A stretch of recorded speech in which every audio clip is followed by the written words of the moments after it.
दरवाजा मारली मी उठून. आमचे पूर्ण एक पण सामान राहिले नाही. पैसे होते माझे 2 तोळे सोनं होतं, फक्त माझं पोरगी पण जळणार होती. आपण आलो आहे हडपसर मधील पुरीपडळ. ज्या पुरीपडळमध्ये काबाड कष्ट काम करून आपला उदरनिर्वाह करण्यासाठी वेगवेगळ्या राज्यातून वेगवेगळ्या गावातून आपला उदरनिर्वाह करण्यासाठी हडपसरची वाट धरलेली. आज हडपसरमध्ये रात्रीच्या कष्ट करून विसावलेल्या अवस्थेत अचानक आगीने पेट घेतला आणि राहत्या कपड्यासह लोकांना घरातून बाहेर पडावं लागलं. नक्की काय प्रकार आहे आपण त्या युवकांशी बोलणार आहोत ज्यांची घरं ह्या आगीत होरपळलेली आहे. दादा, काय प्रकार आहे नक्की हा प्रकार तर रात्रीचा 2 वाजता घडलेला होता. मी जेव्हा येऊन बघितलं तेव्हा तर फक्त 3 गाड्या जळाल्या होत्या. 3 टू व्हीलर जळाल्यानंतर जेव्हा आम्ही त्या आगीला विझवायचा प्रयत्न केला तर त्या गाडीतला जो फ्युएल टँक असतो तो ब्लास्ट झाला आणि त्यातला फ्युएल घरांवर शिडकला गेला आणि त्याच्यामध्ये जो आग अजून जास्त भीषण झाली. या 3 गाड्या कशा काय पेटल्या, त्या पेटवल्या असतील? ते 3 गाड्या तर पेटवल्या गेल्यात असं इकडच्या स्थानिक लोकांचं म्हणणं आहे आणि मी पण इथेच बाजूला राहतो जे 5-6 घर सोडून. पण ह्या लोकांचं म्हणणं की 3 गाड्या पेटवल्या गेल्या तर पेटून तो पळत जाताना तो इसम त्यांना बघितलेला आहे त्यांनी. पळून जाताना हो, पाहिलेलं आहे. पेटून पळून जाताना त्यांनी पाहिलेलं आहे त्यांनी. काय प्रकार झाला नक्की रात्री अचानक? तुम्ही झोपेत होता ना? झोपेत होतं. 1 वाजता उठलो होतो आम्ही, मालक आणि दोन्ही उठलो होतो. कशामुळे उठले? पोरगी उलट्या करत होती माझी, बरं नव्हतं तिला. उठले होते तेव्हा काहीच नव्हतं, सगळीकडे बघितलं आम्ही. बसले अजून 2-3 मिनिटं बाहेर बसले, मग काहीच प्रकार असं काहीच नव्हतं. आम्ही सगळे झोपू गेले. आत गेले तर अर्धा तास झाला आम्हाला फक्त झोपून. मग लगेच आम्ही बाहेर पडलो तर सगळं गाड्या बिड्या जाळत होते लगेच सगळेच.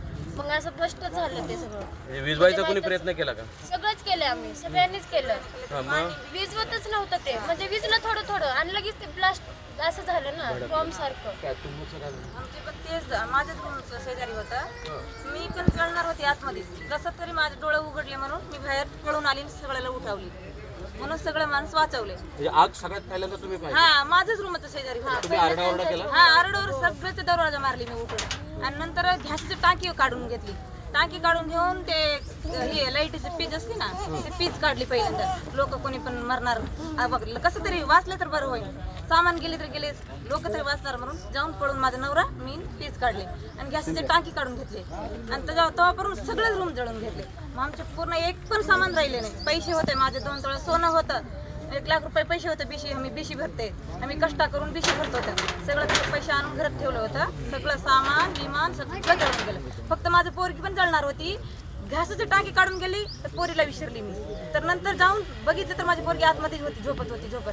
तर जाऊन मी पोरगीला वळून घेतली आणि आग पूर्ण लागून घेतलं.